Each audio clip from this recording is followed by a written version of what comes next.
Fala BioVibes, começando nossa segunda aula desse primeiro bloco, Sistema Respiratório. E eu vou chamar alguém. Cadê Bia? Cadê Bia?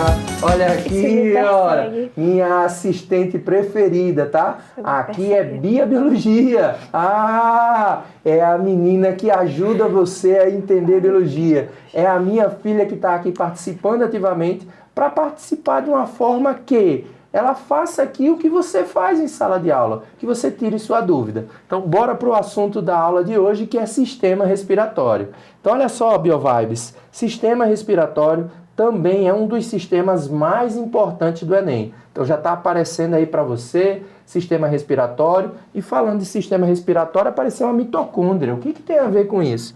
Ultimamente, BioVibes, nos últimos anos da prova do Enem, e eu vou mandar isso para você nas questões que você vai baixar aqui no YouTube. Aí embaixo vai ter um link onde você vai poder baixar listas de exercícios de assuntos do Enem que tem a ver com a nossa aula. Então, voltando para cá, tem a ver a mitocôndria com o sistema respiratório. Você tem que lembrar o seguinte, tá? Que, olhando aqui para Bia, nós temos dois sistemas, Bia. Então vamos lá, olhando aqui para Bia, nós temos dois conceitos ligados à respiração. Existe a respiração que está acontecendo lá na sua célula, Bia, e existe essa respiração que começa no seu nariz, desce pela sua faringe, laringe, traqueia, brônquios, bronquíolos e alvéolos pulmonares. Então tem um diferente conceito. Respiração celular, que é essa respiração ligada à transformação do oxigênio e da glicose, que é fonte de alimento, em energia. E aí você consegue ver aqui, pessoal, você consegue ver claramente aqui, deixa eu botar o apontador de laser, que a mitocôndria é o local alvo para onde tem que chegar, tanto esse oxigênio quanto essa glicose.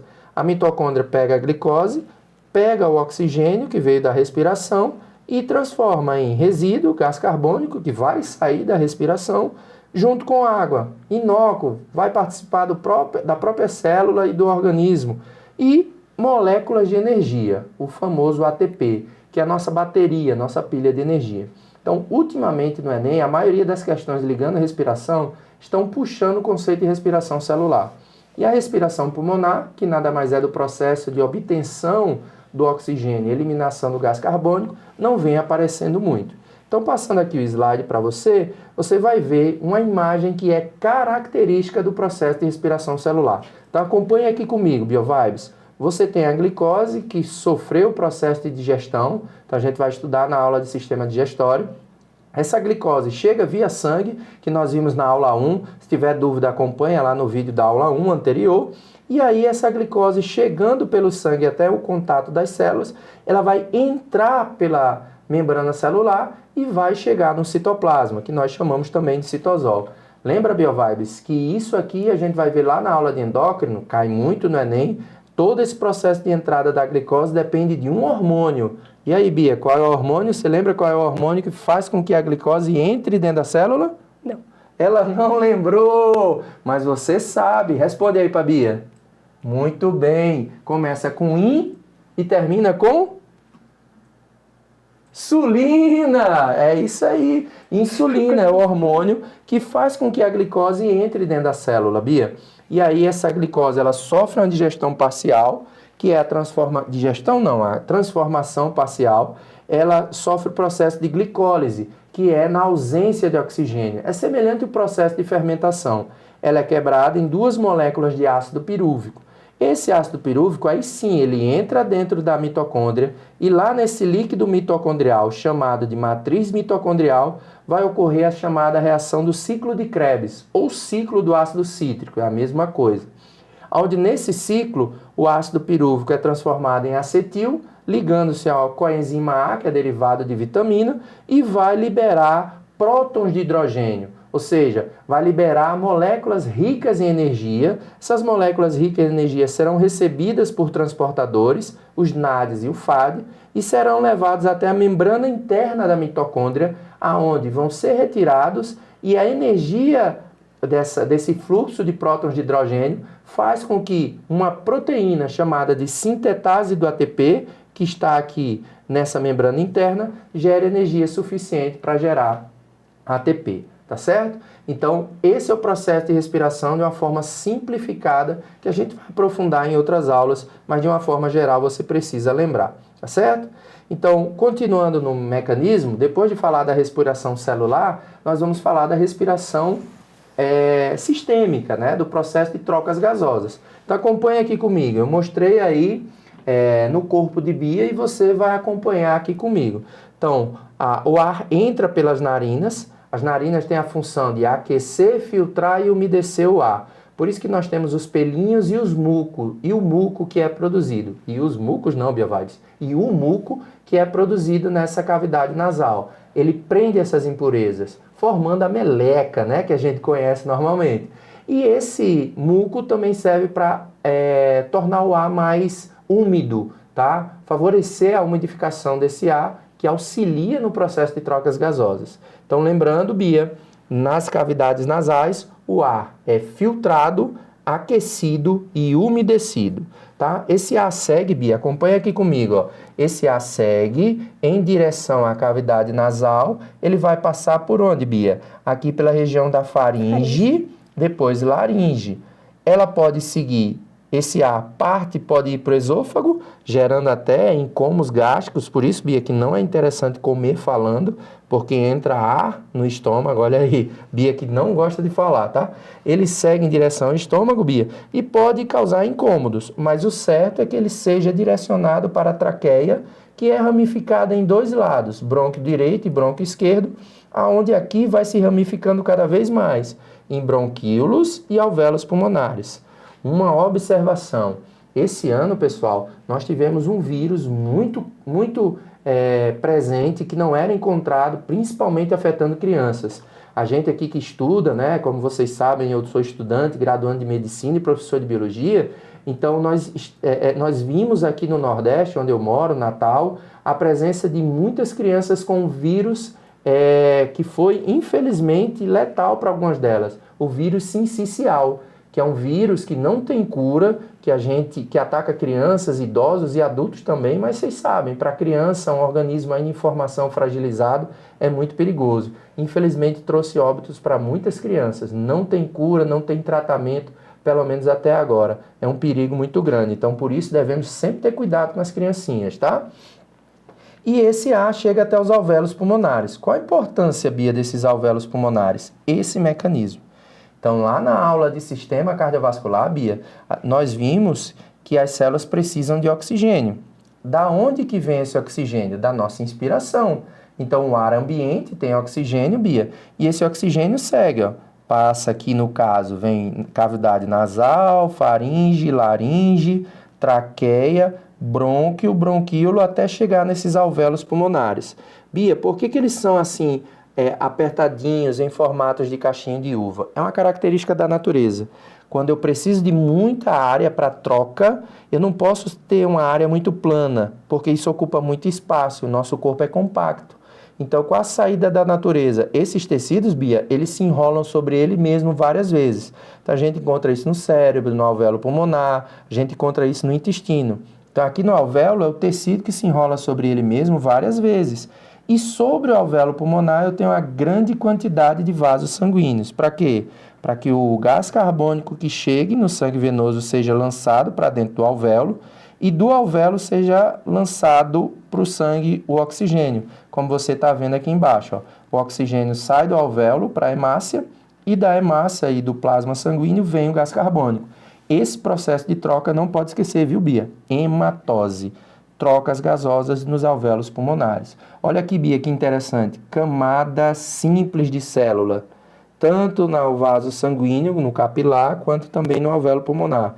Lembre-se, Bia, todo tecido no nosso corpo que tem capacidade de trocas, realizar trocas, eles têm camadas delgadas, uma única camada de célula, porque grande quantidade de camadas pode fazer com que dificulte essa troca. E aqui tem que ser um processo muito eficiente, BioVibes.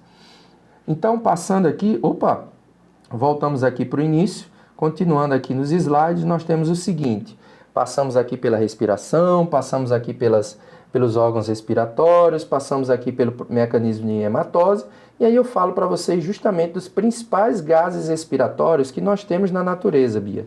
Então, em ambientes de cidades a nível do mar, você tem uma alta pressão de gases da atmosfera sobre os corpos dos seres vivos e nós encontramos 78% de nitrogênio.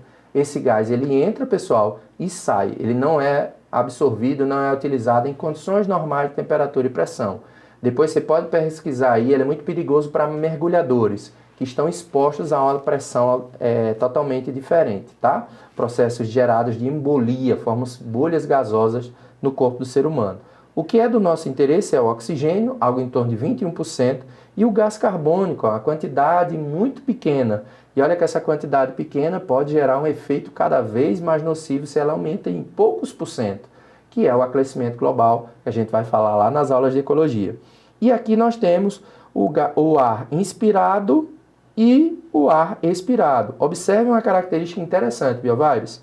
21% do oxigênio está presente no ar atmosférico e apenas 0,03% de gás carbônico. No ar expirado, perceba que eu ainda elimino grande quantidade de gás carbônico.